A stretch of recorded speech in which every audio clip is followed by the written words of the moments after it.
सिंहासन बत्तीसी की 13वीं कहानी। कीर्तिमती पुतली की कथा। 12वीं पुतली की कहानी को सुनकर जैसे ही राजा भोज महाराज विक्रमादित्य के सिंहासन की ओर बढ़े तभी वहां पर 13वीं पुतली आ गई। 13वीं पुतली का नाम कीर्तिमती था। उसने राजा भोज को यह पूछते हुए रोक लिया कि क्या राजा विक्रमादित्य में मौजूद सभी खूबियां आपके अंदर है। राजा भोज ने हाथ जोड़ते हुए निवेदन किया कि हे देवी, क्या आप उस खूबी के बारे में मुझे बता सकती हैं। तब कीर्तिमती ने महाराज विक्रमादित्य की कहानी शुरू की। बहुत समय पहले की बात है। राजा विक्रमादित्य ने बड़े बड़े विद्वानों को अपने दरबार में निमंत्रण के लिए बुलाया और निमंत्रण के तौर पर उन्हें खूब सारा धन दान में दिया। जब राजा विक्रमादित्य का दरबार लगा था तो सभी विद्वान एक स्वर में बोलने लगे कि इस धरती पर महाराज विक्रमादित्य सबसे बड़े दानी हैं। वहीं महाराज ने एक ब्राह्मण को देखा जो शांत बैठा था। महाराज ने जब ब्राह्मण से उसके शांत होने का कारण पूछा, ताए ब्राह्मण ने कहा कि यदि राजा उसे अभय दान दें तो वह कुछ बोलने की हिम्मत करेगा। तब राजा ने उसे वचन दिया। इसके बाद ब्राह्मण ने कहा कि महाराज, बेशक आप बहुत बड़े दानी हैं, लेकिन सबसे बड़े दानी नहीं हैं।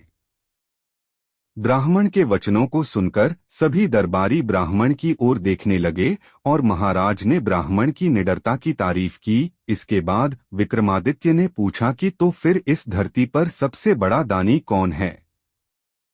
तब ब्राह्मण ने कहा कि समुद्र की दूसरी ओर बहुत संपन्न राज्य है, जिसके राजा किरकिट्टध्वज सबसे बड़े दानी हैं। वे रायजाना जब तक 1,00,000 स्वर्ण मुद्राएं दान नहीं करते तब तक वह कुछ भी ग्रहण नहीं करते हैं।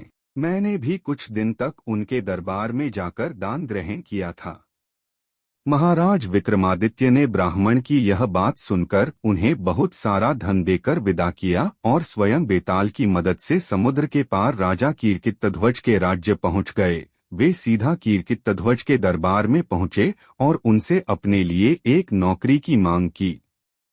किरकिट्टध्वज ने महाराज से उनका परिचय पूछा तो विक्रमादित्य ने कहा कि वे एक साधारण नागरिक हैं और नौकरी की तलाश कर रहे हैं। तब किरकिट्टध्वज ने उनसे पूछा कि आप क्या काम कर सकते हैं। तब राजा विक्रमादित्य ने कहा कि जो काम कोई नहीं कर सकता वह मैं कर सकता हूँ। राजा किरकिट्टध्वज ने महाराज की यह बात सुनकर उन्हें अंगरक्षक के रूप में नियुक्त कर दिया। महाराज ने देखा कि राजा किरकिट्टध्वज सच में रोजाना 1,00,000 स्वर्ण मुद्राएं दान करता है, लेकिन इतनी स्वर्ण मुद्राएं राजा किरकिट्टध्वज कहाँ से लाता है, यह जानने की विक्रमादित्य के मन में लालसा हुई। महाराज विक्रमादित्य ने देखा था कि राजा किरकिट्टध्वज रोज शाम को कहीं जाता है और लौटते समय एक थैली में स्वर्ण मुद्राएं लेकर आता है।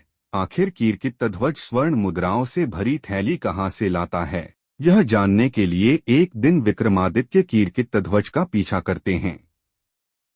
विक्रमादित्य ने देखा कि किरकिट्टध्वज एक मंदिर में जाता है और नहा धोकर वहां पर मौजूद देवी की मूर्ति के सामने बड़े कड़ाहे में तेल डालकर उसमें कूद जाता है। महाराज यह देखकर चौंक जाते हैं। विक्रमादित्य आगे बढ़ने वाले होते ही हैं, लेकिन यह देखकर रुक जाते हैं कि वहां पर 2 जोगनियां आती हैं और किरकिट्टध्वज के शरीर को नोच नोच कर खा जाती हैं।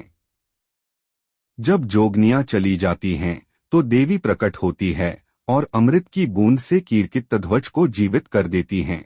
किरकिट्टध्वज के जीवित होने के बाद देवी किरकिट्टध्वज को 1,00,000 स्वर्ण मुद्राएं देती हैं। उसके बाद राजा किरकिट्टध्वज उन मुद्राएं को पाकर खुश होता है और वहां से चला जाता है।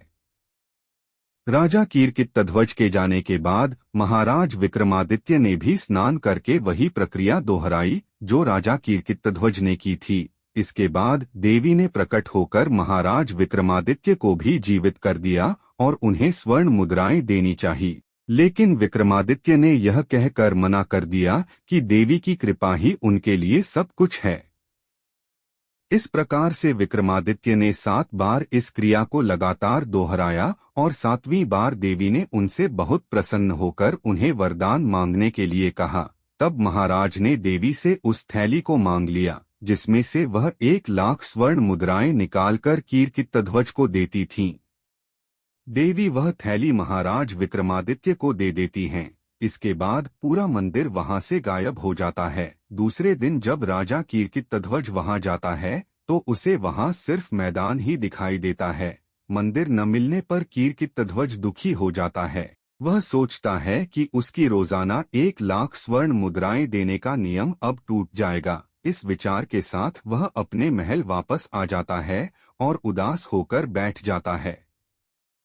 तभी विक्रमादित्य वहां पहुंच जाते हैं और कीर्तिध्वज से उनकी उदासी का कारण पूछते हैं। तब राजा कीर्तिध्वज उन्हें सारी बात बताते हैं। राजा कीर्तिध्वज की बात सुनकर महाराज विक्रमादित्य उनके हाथों में वह जादुई थैली रख देते हैं जो उन्होंने देवी से हासिल की थी। थैली को पाकर राजा कीर्तिध्वज को अपनी आंखों पर विश्वास नहीं हुआ और उन्होंने विक्रमादित्य से उनकी सच्चाई जाननी चाहिए और पूछा कि आखिर देवी की यह थैली उन्हें कैसे मिली। तब महाराज विक्रमादित्य ने राजा कीर्तिध्वज को सारी बात बताई। राजा कीर्तिध्वज को जब विक्रमादित्य की असलियत पता चली तो उन्होंने विक्रमादित्य को गले से लगा लिया और कहा कि आप ही इस धरती पर सबसे बड़े दानी हैं। राजा कीर्तिध्वज से विदा लेकर महाराज विक्रमादित्य अपने राज्य वापस आ गए। 13वीं पुतली से महाराज विक्रमादित्य के दान की बात सुनकर राजा भोज गदगद हो गए और इस कहानी को सुनाकर कीर्तिमती भी पहले वाली पुतलियों की तरह उड़ गई। कहानी से सीख। बच्चों, इस कहानी से यही सीख मिलती है कि आप जितने संयम और दयावान होंगे, आप विश्व में उतने ही ज्यादा प्रसिद्ध होंगे।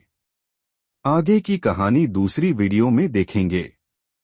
ऐसी ही मजेदार वीडियो देखने के लिए हमारे चैनल को सब्सक्राइब करें।